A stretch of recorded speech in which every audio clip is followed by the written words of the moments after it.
নজরুল প্রমিলার অমর সাক্ষী মানিকগঞ্জের তেওতা জমিদার বাড়ি। আজকে এই তেওতা জমিদার বাড়ি কাজী নজরুল ইসলামের ১২৭তম জন্মবার্ষিকী উপলক্ষে চলছে কিন্তু সারাদিন ব্যাপী অনুষ্ঠান। জেলা প্রশাসনের আয়োজনে চলছে এই তেওতা জমিদার বাড়ি। নানান আয়োজনের মধ্য দিয়েই পালিত হচ্ছে আজকের এই অনুষ্ঠান। বিদ্রোহী কবি কাজী নজরুল ইসলামের নানান স্মৃতি বিজড়িত এই তেওতা গ্রাম। আশালতা সেন, প্রমিলা দেবীর প্রেমের চিঠিও এই তেওতা জমিদার বাড়ি ঘিরে। সুপ্রিয় দর্শক, আজকে এই অনুষ্ঠানের সমস্ত আয়োজন ও তথ্যচিত্র তুলে ধরব মোহাম্মদ মনির খান, চেতনায় মানিকগঞ্জ নিউজ।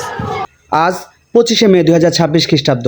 আজ আমাদের জাতীয় কবি, সাম্যের কবি, দোহের কবি কাজী নজরুল ইসলামের ১২৭তম জন্মবার্ষিকী। এই উপলক্ষে দেশের বিভিন্ন স্থানের মতো মানিকগঞ্জে বর্ণাঢ্য আয়োজনে উদযাপিত হচ্ছে কবির এই জন্মোৎসব। দোহের কবি, প্রাণের কবি নজরুল, এই প্রতিপাদ্যকে সামনে রেখে মানিকগঞ্জের শিবালয়ে ঐতিহ্যবাহী তেওতা জমিদার বাড়ির মাঠে আয়োজন করা হয়েছে বিশেষ আলোচনা ও সাংস্কৃতিক অনুষ্ঠান। জেলা প্রশাসন মানিকগঞ্জের উদ্যোগে এবং সাংস্কৃতিক বিষয়ক মন্ত্রণালয়ের সহযোগিতায় আজ সকাল থেকেই উৎসবমুখর পরিবেশে শুরু হয়েছে এই অনুষ্ঠান। কবির স্মৃতিবিজড়িত এই শিবালয়ের তেওতা জমিদার বাড়ি মাঠে নজরুলের ভক্ত, অনুরাগী ও স্থানীয় সাংস্কৃতিক কর্মীরাও সমবেত হয়েছেন। আলোচনা সভায় বক্তারা কবির জীবন, সাহিত্য এবং ব্রিটিশ বিরোধী আন্দোলনে তার অবিস্মরণীয় অবদানের কথা স্মরণ করেন। একই সাথে তরুণ প্রজন্মের মাঝে নজরুলের অসাম্প্রদায়িক চেতনা ও সাম্যের বাণী ছড়িয়ে দেওয়ার আহ্বান জানান।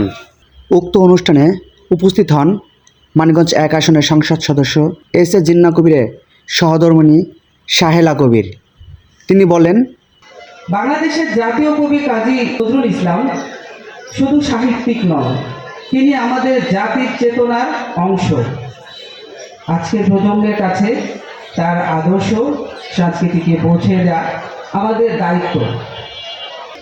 বাংলাদেশ জাতীয়তাবাদী দল সব সময় দেশের সংস্কৃতি, সাহিত্য, জাতীয় ঐতিহ্যের বিকাশ বিশ্বাস করে। আজকের অনুষ্ঠানে প্রধান অতিথি হিসেবে উপস্থিত আছেন নাজমুন আরা সুলতানা, জেলা প্রশাসক ও জেলা ম্যাজিস্ট্রেট মানিকগঞ্জ।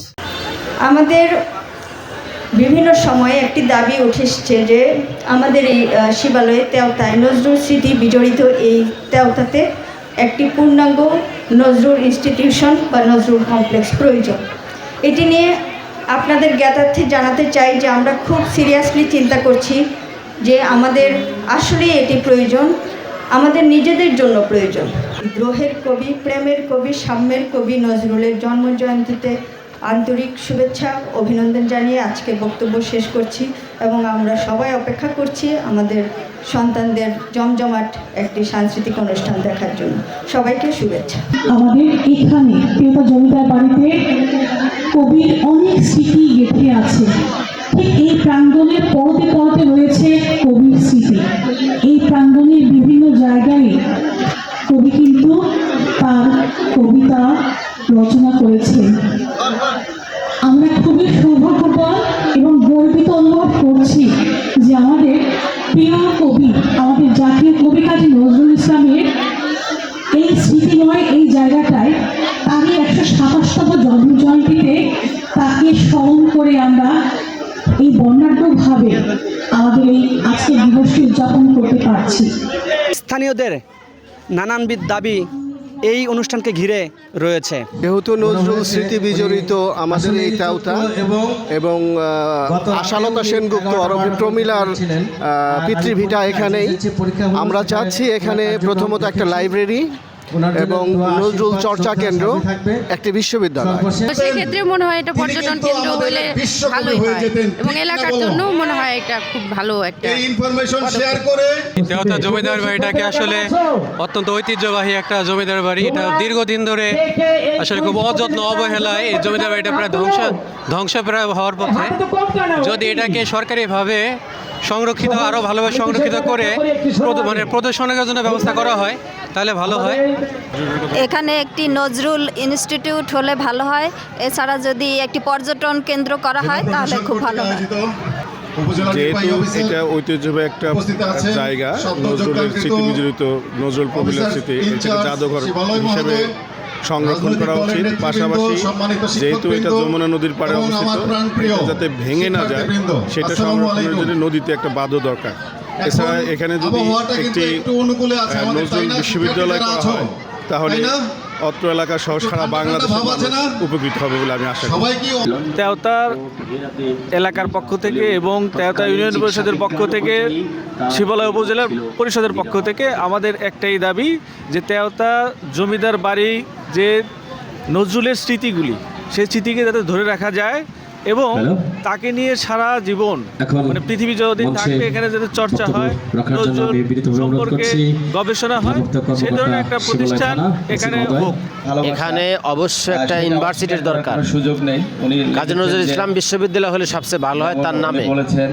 নজরুল প্রমিলার যে স্মৃতি ধরে রাখার উদ্দেশ্যে, নজরুলকে জানার উদ্দেশ্যে আমাদের এই তেওতা জমিদার বাড়িতে একটি নজরুল গবেষণা কেন্দ্র এবং নজরুল ইনস্টিটিউট এর মাধ্যমে যাতে আমরা নজরুল সম্পর্কে জানতে পারি। নজরুল প্রমিলার স্মৃতি জাদুঘর হোক, আমাদের ছোট ছোট ছেলেমেয়েরা, শিশু কিশোররা যাতে সেই জাদুঘরে এসে তাদের নজরুল প্রমিলার স্মৃতিগুলো দেখে এরা বুঝতে পারে যে আসলে আমরা কত গর্বিত, আমাদের এখানে এই নজরুল প্রমিলার জন্ম, এরা এখানে তার শ্বশুর বাড়ি, সে এখানে এগুলো যাতে বুঝতে পারে। আব্দুল খালেক, প্রধান শিক্ষক, তেওতা সরকারি প্রাথমিক বিদ্যালয়, শিবালয়, মানিকগঞ্জ। যখন 1922 সালে ব্রিটিশ বিরোধী অসহযোগ আন্দোলন শুরু হয়, কিরণ শঙ্কর রায় এবং লেখক এবং একজন রাজনীতিবিদ ছিলেন, এবং নজরুল ইসলাম এই লেখক এবং রাজনীতিবিদের কারণেই তাদের প্রথম পরিচয় ঘটে এবং ব্রিটিশ বিরোধী আন্দোলনে এরা কাজী নজরুল ইসলাম লেখনের মাধ্যমে বিশেষভাবে ফুটিয়ে তোলে এবং প্রথম আগমন এইটাই। এই আগমনের পর থেকে তিনি কয়েকবার এখানে আসেন এবং পাশেই প্রমিলাদির যে ফুপ্পুই পিসির বাড়ি, সেখানে তিনি অবস্থান করতেন। এখানে বিদ্রোহী কবি কাজী নজরুল ইসলামের সাথে প্রমিলা দেবীর পরিচয় হয় প্রথম, এবং এই পরিচয় থেকে পরবর্তীতে তা প্রেমে রূপান্তরিত হয় এবং প্রেমের পরে তাদের বিবাহ বন্ধনে আবদ্ধ হয়।